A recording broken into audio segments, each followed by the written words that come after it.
Voice me nani. Lion with the vex. Voice me nani. Voice me nani. Voice me nani. See, mo bá ẹ nínú ilé, ó yẹ yàgò. Ẹ̀gbọ́n tó kọ̀ lọ́rùn ojúmọ́ mi ò tí ì lè kẹpàgò. Ayé yìí ó pè méjì ẹ̀jẹ̀ rọra. Nígbà tí mo wà kékeré, wọ́n fi mí wẹ́ bọ́ra. But life goes on, mi ò bínú torí mo mọ̀ pé Elédùmarè lórí inú sí tó bá yá sí wọn lọ́rọ̀ mi ò lé sí ibi táwọn ẹgbẹ́ mi tí wọ́n kára lé mi ti wọlé sí. Àmọ́ ṣá o, mo yàgbẹ́ mi ò tàǹbà, mo tún gbèdì yẹn lọ sí carnival lọ fi jó sámbà. Olútáyé wọ́n sọ pé mo ti gíràn, wọ́n lé mi náà ti múra bí wèrè tí kò níran. Mo lọ church wọ́n ní kí n máa gbàdúrà kẹ́mi mi má lọ rí kúkúrú bíi ti Yar'Adua.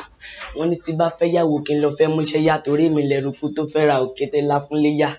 Kí ló ṣẹlẹ̀ níbẹ̀ yẹn? I need the privacy. Ọlọ́pàá máa ti máa wọn lórí ibú tó ti ń ṣe piracy.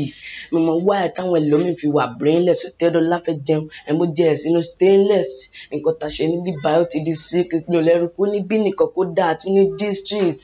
Ẹ̀gbẹ́ onírùngbọ̀n máa fún ẹ̀ size. Gbogbo òrùngbọ̀n tó kó sẹ́kẹ̀ yẹn máa minimize ẹ̀. Ẹ̀rí bó ṣe wò mí alágbàkó ẹ ti fọmọdé yàrá mo ti yẹ ṣe márùn pákó. Ọ̀rẹ́ mi má bínú pé máa fún ẹ lábàrà ó yá máa bọ̀ lọ́dọ̀ ya Fatai kó wá gbà kàrà.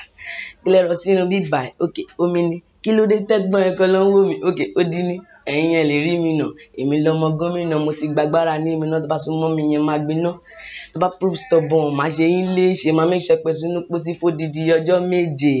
Your family and friends go dey cry for you. Àkàrà tí mọ́ínmọ́ín na him dey go fry for you.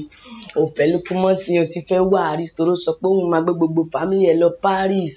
Mo like Rihanna bọ̀ wá ti yára wa nígbà tó bá mi tí mo mu gàrí nínú garawa. Ẹ fún mi lówó mi ẹ̀gbọ́n ẹ dákun ìṣòro mi ti ń di pẹ̀tẹ́lẹ̀ ẹ̀jẹ̀ má dákun.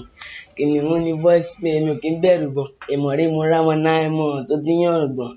O ti fẹ́ yàyà kó yà ó yá bọ́ sínú àpórí ẹ̀ tó tóbi bí ọ̀nà ìjọra 7up. Mo lè pààyàn pẹ̀lú rap mo kì í ṣe assassin. Ìwọ mú gàrí kẹkùn àbí wọlé gbọ́n gabazin. Voice me ti wọlé dé béèyàn mẹ́rin ti bá ti kọrin lọ́mù mo wá wọ́n ṣá máa ń rẹ́rìn. But tèmi náà kọ́ Ọlọ́run ló fún mi ọ̀rọ̀ tí mo fẹ́ sọ ló máa dífá fáwọn tó ń bú mi. Torí pé ìgbéraga nìgbéni rálẹ̀ gbogbo ẹ̀yin tẹ́ wish mi bá lọ gbogbo yín lẹ máa daṣálẹ̀. But still yet náà ẹ lè beat mi mo dàgbà jù yín lọ èèyàn mí ní pẹ́ lè cheat mi. Lọ sọ fọ́gà ẹ pé o mọ ṣẹ́ jẹ́ tó bá ti rí voice me ọ̀gbẹ́ni máa ṣe jẹ́jẹ́. Tó bá tẹ́ mi mọ́lẹ̀ wò mi ò ní gbọ́ sọ́ọ̀rì torí ò lè fẹ́ ru caterpillar kó fi wé lọ́ọ̀rì. Bọ̀bọ́ mi má sáré bọ̀bọ́ mi cool down tó bá ṣe bí wèrè máa forí nu ẹ máa ní kó stool down.